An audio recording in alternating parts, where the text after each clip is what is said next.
We invited you here basically to listen to your story and to know how you put together yourselves, and also to get to understand how you make this possible. Because we know that your agenda is to ensure that we have cleaner cities, and we have the silted gutters, and we make the environment safe for living better living conditions. And so we just want to hear your side of the story. We want to interact with you and see how you've been doing, how you put together the team, and what your plans are, and how best we could bring you on board our services, so that we meet at a point where you could even front for us, and then we'll get to follow you and also see how we could make Accra and the other cities clean. So we welcome you, and it's time to also listen to your story. I believe 100% that before a stranger goes into the communities, the stranger might have spent months here, but then every stranger, of course, will get in touch with bus stop. So the initial concept was to be able to depict a clean bus stop. But how about deliberately pushing content about environmental sustainability to the youth? If not for anything at all, we are going to get people who grow up in 10 years and think differently from the environment.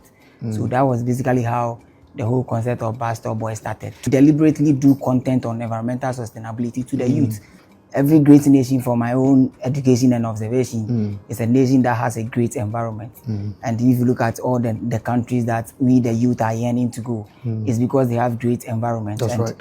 And that is why we started Bus Stop Boys. And as from the beginning, it has always been the fact that if you see what we do and you love it, and you're Ghanaian, and you still have a bit of patriotism in you, then it's about time you rise up to defend our country. As a matter of fact, in 21st century, where there's abundance of technology and AI, we are still crying out loud for cholera. And cholera because there are filth in our gutters. Cholera because we are still throwing trash everywhere. We have become so comfortable with living with trash. So our call is on the youth especially, to begin to put our focus and our energy on what matters, especially for our future. And that's how we get every volunteer. If you are interested, you join and you go. And that's how we do. So you started with the bus stops, but you've gone beyond the bus stops now. Yes. And you go onto the streets. Wow, fantastic. It's a lovely story. So the main aim was to ensure that you clean the cities. But let me ask this question. Did you ever think of where you're going to get funding from? For me, I didn't care about funding. I know once I'm able to do it passionately without any hidden agenda, nature itself will find a way to finance to support you and all of that. For how long have you been doing this?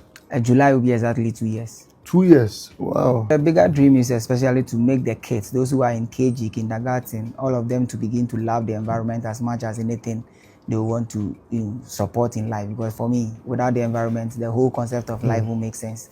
So if you're able to segregate waste, spread education enough that the young people begins to understand the passion of loving the environment and defending Ghana with everything inside and outside of us, then Bus Stop Boys game is over. I must confess that His Excellency the President is highly passionate about sanitation issues. Your names have come up in the public space, and your names have come up even before the President of the Republic. And it's highly commendable that he's seen the work you are doing, he appreciates the work you are doing, and he extends his greetings and appreciation to what you are doing to support this country, not because he's president, but because first he's a Ghanaian, and because he wants this country to progress and to transform. And he's always said that together we shall build the Ghana we want. My brothers and sisters, sanitation is a bigger threat to the environment, because you don't need to be on drugs. As for drugs, it's a high risk. But if I don't throw rubbish and you throw rubbish, I will be affected, you'll be affected, because the mosquito does not ask who threw the rubbish before it bites. And the worm does not ask who threw the rubbish before it infects. This is a cause for all of us to come together and make this a reality.